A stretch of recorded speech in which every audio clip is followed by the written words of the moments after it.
Hey, how's it going today? It is me, Captain Edge, and today we're taking a look at the Behringer Toro, and we're going to compare it to the LowDown from Cherry Audio. Now, both these devices are set to emulate, essentially, each other, basically, or the same instrument, which is the Moog Taurus. The Toro from Behringer is a hardware device, and the LowDown is a software VST. Both of these units sound very good in their own right. However, there are some differences, and I'm going to show you what they sound like against each other, sort of. What we're going to do is I'm going to go through the three primary sounds. One's called bowl, tuba, and bass here, and on the Toro, it's called Toro, tuba, and bass. And then I have one sound that I created that's under the variable sounds, is meant to be as close as I could get these two synths to sound to each other. I just wanted to kind of give you an idea of the sonic differences and also kind of let you see for yourself how they sounded. Now, the one thing that I want to say about this is that these synthesizers, one is $250. That's the hardware one from Behringer. And this one right now, the LowDown, is $25 from Cherry Audio. It sounds really good, and for the price, it's a great deal. If you don't have the room for a synthesizer, don't have the budget for the hardware synthesizer, whatever, this is a great option to get a lot of the sound quality, a lot of the sound capability of this device into your studio right now without taking a bunch of room, without requiring extra hardware or even much of a budget. Also, there are certain advantages, of course, to a VST over a piece of hardware. For example, duplication. Like if you want to have more than one of them in a song, you'd have to have multiple physical devices if you were doing hardware, or you would have to record one, repatch it, record the other one, and then kind of match them up that way. Where with VSTs, of course, you can just duplicate it to your heart's content so long as your processor can handle the number of devices you have. Plus effects and all that are built into your DAW, so it just gives you a whole other way to use this thing than with a physical device that would be complicated and expensive with hardware. I think both have their place. I have both of them, and I bought these with my own money. There's no sponsorship here, so I can say what I want to say. And basically, I'm just telling you, in my opinion, they're both very good, and both are worth having in their own right. I'm going to let you hear them and compare them for yourself right now. Oh, but before we do, could you do me a favor and click the like and subscribe to the channel if you aren't subscribed already? The reason I'm asking is this kind of content takes me a long time to create, and it's a personal expense to me to buy these things, to test them out, to see how they work and see how they sound so that you can know without spending your money. So if you could just like and subscribe to the video, I would really appreciate it. All right, let's give these a listen right now.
Now, as you heard, the first three sounds are the preset sounds that are on both devices, and they're meant to essentially sound like each other from the manufacturer.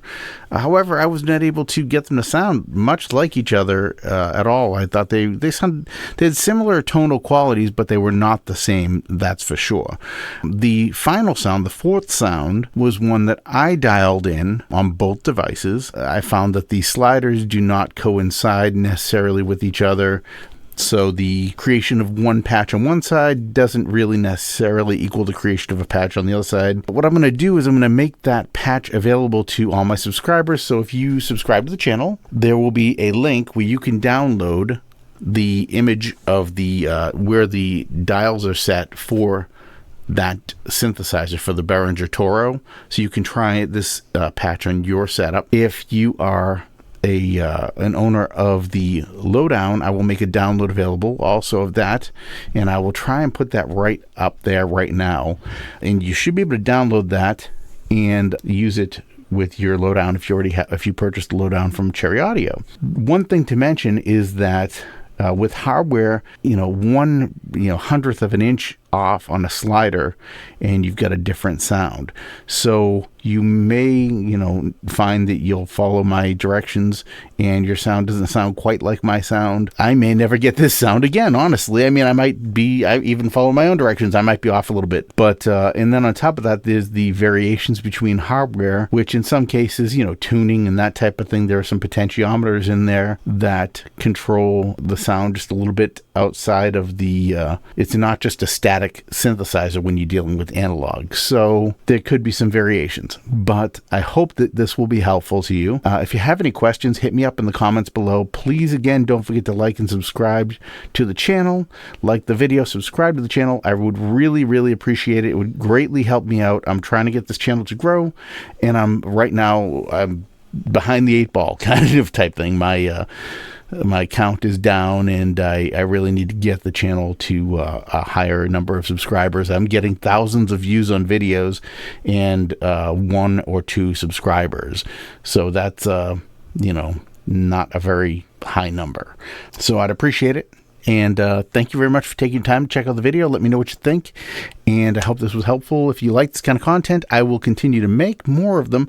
I've got other synthesizers that I'd like to do comparisons with also, so we can kind of get an idea if our hardware and our software are in parity. That's what I was trying to prove here, was that you could have parity between these two devices. And I feel like I sort of achieved it on the one that I created, but the standard patches were not as good as I thought they'd be compared to each other. So anyway, I'll see you in the next video. Thank you so much for your time. Have an awesome day. Bye for now.